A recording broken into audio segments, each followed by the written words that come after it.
Hello everyone and welcome to a new guide about trinkets and how trinkets actually work. Fasten up your seatbelts, you will need them on the German Autobahn of information without a speed limit. So I was in the sewers and I dropped this trinket. I not dropped this, I looted this, and it's an unidentified trinket. If you kill a bandit, a tribred, anything, minotaurs, nearly everything, then you have an unidentified trinket, and then you need to go to the trinket identifier or to the recharger or in general to the NPC with the trinket stuff. Every town has one, and thanks to Mr. Gallet who showed me the way to the trinket NPCs. And yeah, every town has trinket NPCs, so nice! Except the cave camp and the jungle camp, of course. Because that are not towns, that are camps. This is where you can buy the polish from. You don't need a blitzkrieg for that, because the cheapest one costs only 5 gold. With 1 polish you can recharge your trinket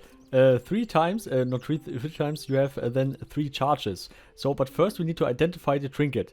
So first we go here to the identifying section. This is the recharging section, and this is the identifying section. And yeah, we do our trinket in there, and it costs a few silver. And now we have it identified. And now we have, oh, holy shit. This is not so bad. I mean, 8 ecumenical spells, economical spells,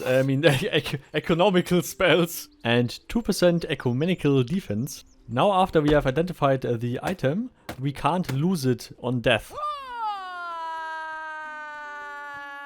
Thanks for the scream, Karen. So now my amulet has 0 charges, as you can see here. And now we are buying the recharge polish, the cuprum recharge polish.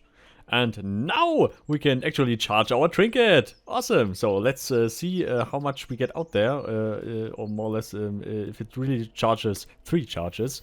And yes, it really charges 3 charges. Who would have guessed that? And now more interesting, does it actually work? And yes, for example, I have 10 ecumenical spells.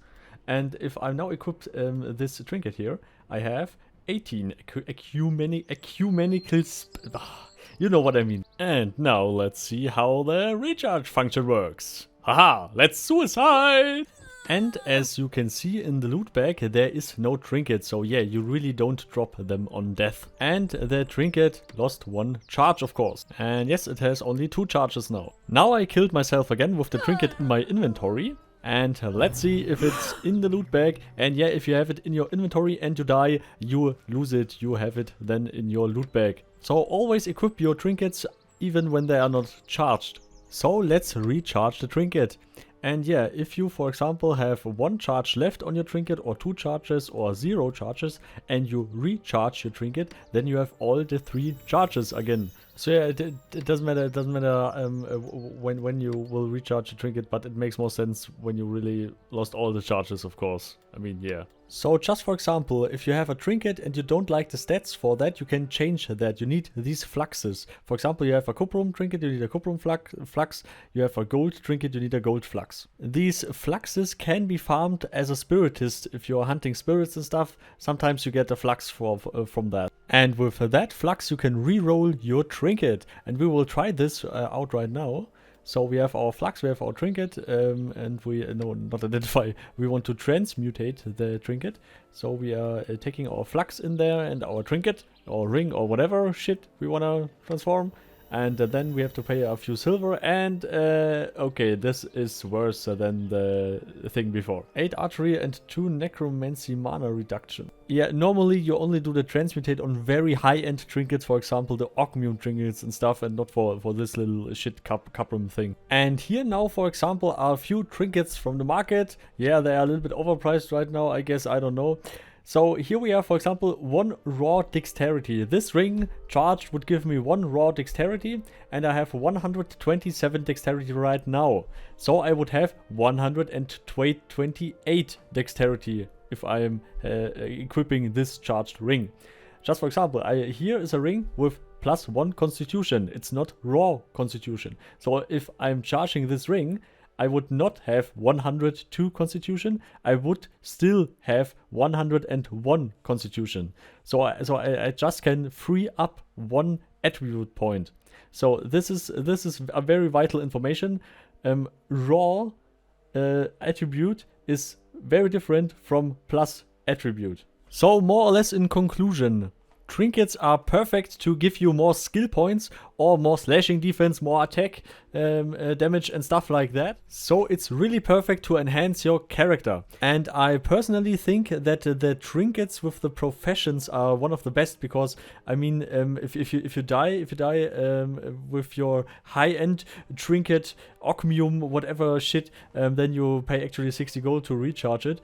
But if it's just for crafting and you have it on your bank anyway, and you just get it to craft something, this is perfect. Or what is one of the best trinkets in my opinion is the heavy armor training. Because if you wearing heavy armor, then you're already equipped with enough gold, more or less. I mean, if you have a steel armor and stuff, it's already cost enough. So then you have a trinket with the heavy armor training. So yeah, what are these? 10 gold, 20 gold, 30 gold? Fuck it.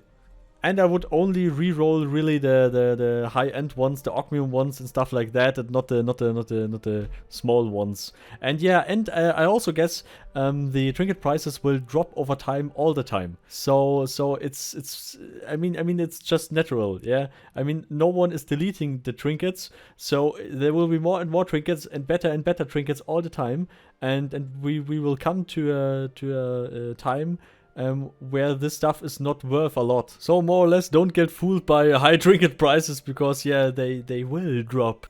Because not many of them get out the game. Of course, if someone stops playing and has a high-end trinket, yeah, then it's lost forever. But I mean, this is a very small percentage, and there will be more and more trinkets over time, all the time. But there will be rare ones, really rare. And while recording this video, I met Dunkan. Do people often stop you in the streets and like, hey, you're the guy? Yeah, a lot. And I must say, yeah, I'm loving it. You're not a guy? What? Do you want to greet someone? Henrik, hello, how you doing, man? Henrik, don't ban me. Oh, and really, remove the Meduli guards from the graveyard. I want to grief Meduli graveyard. See ya. See ya. And also a special thanks to all the Patreon, not the Patreon, all the supporters. Carmel, Professor, Slump of Gaming, Thibni, Lordless, Skil, Frederick, Rhonus, Paarthurnax, Vinya, Cologne, Bulldog. You. And all the others, of course. I can't sing, sorry. So that sounded more like a dying, how's it called? A racoon. Yeah, racoon. And always remember to trinket hard. Not drink it hard. You know, trinket. You know what I mean. Always make party hard. And see you next time. Goodbye.